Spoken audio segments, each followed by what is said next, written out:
What's up mga idol? For this video, samahan nyo kaming bumiyahe sa isang makasaysayang lugar sa Pilipinas, ang Bataan. 9 PM nang magkita-kita kami sa Shell ng Taytay Rizal. Nandito kami ngayon sa Shell ng Taytay. And as usual, dito yung aming meet-up place. Sumayas ang ganito si Spirit. Ganito ha, hindi ganito. Kapag ganito kasi rock and roll. Yeah. Ganito. Ang tawag dito, standard fine. Wala tayong best ngayon. Wala tayong best. Kaya tandaan nyo kung sino yung kasunod nyo, kung sino yung mga kasama natin, tandaan nyo yung mga damit. Bago nga umalis ay lumuwag pa ang aking kadena. Pero sabi nga, dihad lang ang mga ganitong challenges. Tuloy ang biyahe at 9:30, take off na kami. 12 AM nandito na kami sa Bulacan. Siyempre kailangan namin magpalakas para sa susunod na biyahe. Kaya't nag-stop over muna kami para magkape at kumain sa isang parisan. So yan, stop over muna kami dito para kumain.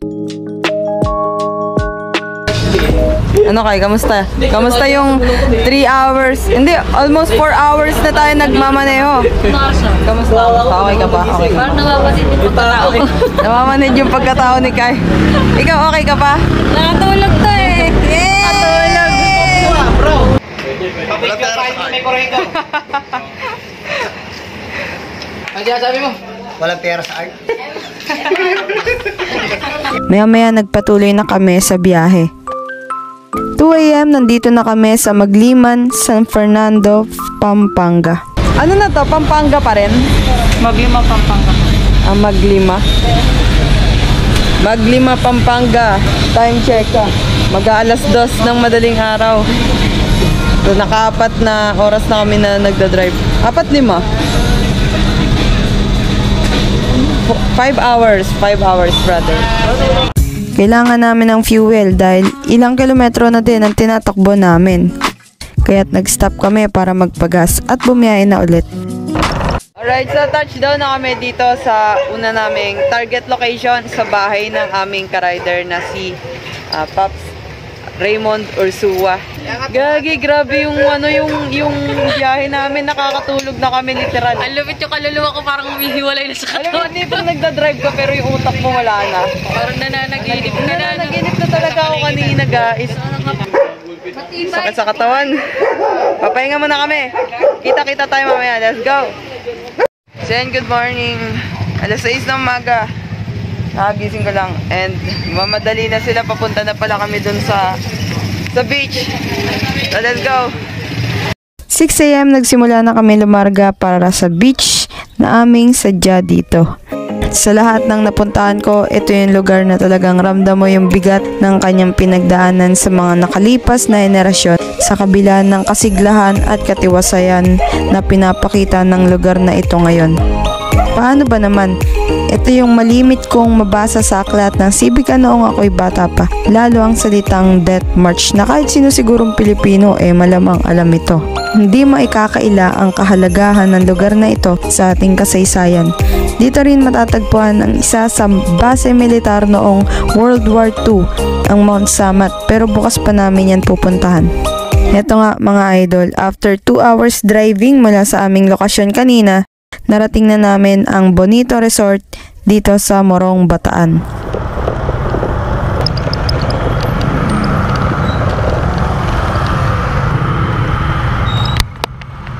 Touchdown na kami alas 8 ng umaga to be exact. What's up, friends? Welcome to Morong, Bataan. Ang aming founder, Gusto ko lang sabihin sa inyo na walang pera sa art. Wala na yung pera, nasa drone. bago mautang. Papasukin na natin to. Let's go. Nakakatiwala ako na sa iyo yung aking vlog. Kasi ma'am, yung pinakaganda namin, ang pinaka-pogi naming vlogger. Tada! So yan, meron dito mga binibenta mga souvenir. 150 dito sa mga ganito, yung mga ref magnet. Then dito sa mga bracelet, meron 250, 150. Anong pangalan mo kuya? Ramil po. Ramil? Opo. Ito si kuya. Akala mo daw kuya. Aliman. Aliman? Gusto ko bumili kasi syempre hindi lang sa ano, gusto mo lang yung product. Kumbaga parang pinakang tulong mo na rin sa mga nagtitinda. Support sa small business. Ito yung napili ko. Worth 550 pesos siya pero natawaran ko ng 500. Ganda niya, purong pearl siya yan, oh. Ito sa akin. Ayun, kay Kai. Bumili rin si Kai. Ayun. So, dumating na naman si Kuya. Ibang nagtitinda. Anong pangalan mo, Kuya? Ibs. Ebs? Ebs. Ayun, si Kuya Ebs. Bumili naman kami na ito kasi kanina nakabili na kami ng mga bracelet. So, ito balancer. Gusto ko rin naman to, eagle. Kaya binili ko na rin. Makikita niyo yan sa... Actually, ginawa na lang talaga namin ng paraan para makabili rin kami kay Kuya. Ayan, oh, astig, oh. Ayan, nilalagyan ng lettering ni Kuya, oh. Ganda, oh. Thank you, Kuya Ebs. Ayan si Kuya Ebs. Ganda ng lettering niya. Ayan nyo. So, pag nakita nyo si Kuya Ebs, pag napunta kayo dito sa Bonito One Beach Resort sa May Bataan, yan. Sana tangkilikin nyo yung mga product nila. Ang hirap kaya magtinda. Hindi lang kayo bumili ng product, makatulong na rin kayo sa mga businesses, yung mga small business. Yan. Salamat kayo na marami. Yan. Salamat sa inyo. Sana marami. Wala ka dyan, kuya. Putang Yun. Thank you. Thank you. Kinahaponan, kanya-kanyang trip na. May nagluluto, nagpapahinga, nagkukulitan,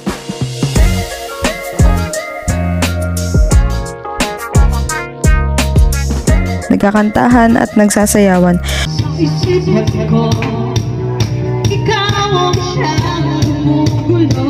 Performer, ah! Naglulupo na sila ganyan. Sayang 200. Siyempre, hindi mawawala ang activities. Yung iba sa amin ay sumubok mag-banana boat. Ako naman nakahiga lang dito. Dinadama ang lambing ng buhangin sa aking likuran at pinapakinggan ang huni ng dagat habang nakatingin sa kalangitan. Ito talaga yung gusto kong gawin. Sobrang nakaka-relax. Grabe. Sa kabila ng beach na ito, maaga kaming bumangon para makarating sa Mount Samat.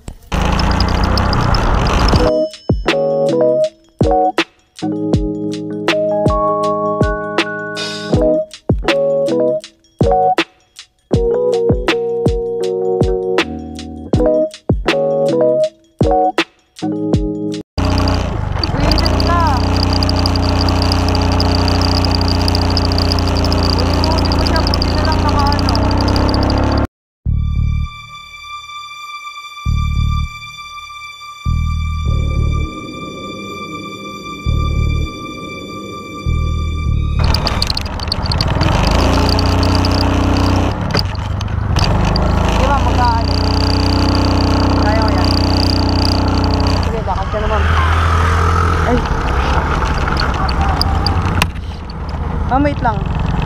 Wala na yung baba mo eh. Hinatak tayo eh.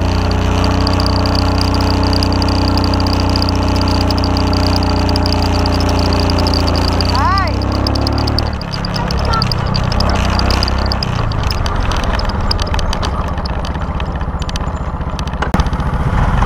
Ang hirap na hirap yung makina ko. Ba't kaya ganon? Parang ayoko nang tumaas. Kasi kanina hindi ko lang na-videoan. Biglang may uminto na kotse doon sa may pataas ko. Nag-alangan, nabitin talaga kami kanina. Buti, muntikan na kami rin doon sa ano eh. Tapos eto na yung pangatlo na to. Pangatlo na to, parang pinipigilan akong tumaas. Dapat nilusot mo pa rito, oh. Parehas lang naman makina natin, di ba? Oo, hirap talaga yung pag ano, pag... Kailangan ko na magpalit. Mas humihina ka na.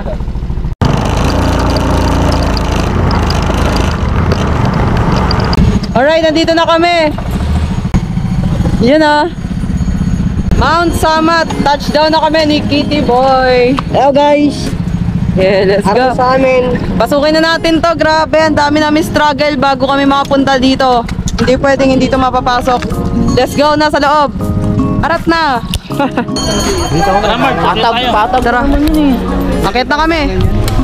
So, ewan ko sa kanila, nag-aalangan sila makiat. So, kami, pupuntahan namin. 3 beses na kami muntik madisgrasya. Tapos hindi namin nakakiatin to. Hindi pwede.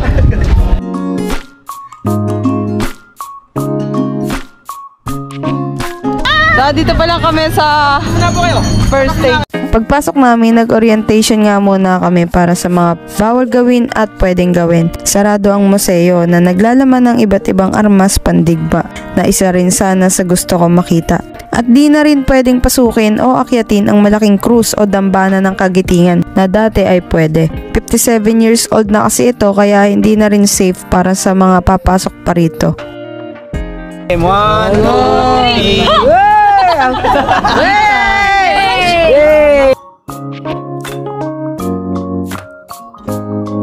Guys, ito yung sinasabi nilang cross ng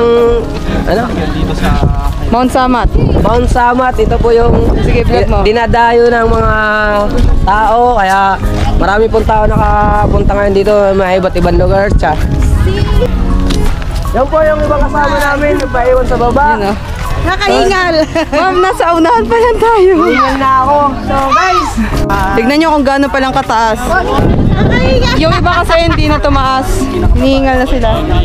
Yung iba rin nakapunta na dito kaya hindi na nila gusto makita pa ulit. So papunta na kami sa 3rd floor. Nakinaya. Ang taas pala nito. Hinihingal na rin ako eh. Buti kastig oh. Wow, biruin mo. Marami ng taong humawak na ito. Yung mga tao sa henerasyon ng digmaan. Kasama si Supreme. Biruin mo yan oh. 1917 Browning machine gun. Marami nang pinatay ito. Marami na ring namatay habang hawak to. Oh. Yun oh. Ano? Putik oh. Bala ng missile yan, di ba? Ay, marami Nuclear din yan. doon sa amin, sa Antipolo, doon sa Alok. Meron pa isa dito, mas malaki to. US M4A4 Rifle 106mm. Anong digmaan to talaga to? Anong year to? Walang naka-indicate.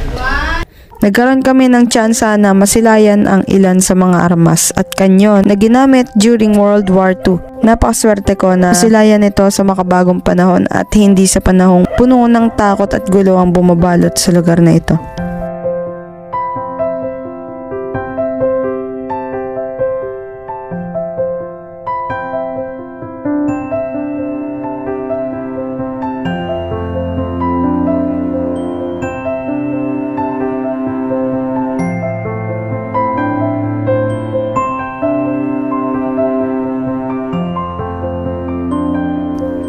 Nang makita ko ang dambana ng Kagitingan, nadama ko ang kakaibang simoy ng kasaysayan at lalong tumaas yung respeto ko sa mga taong naging parte ng pakikipaglaban noon para sa kalayaan.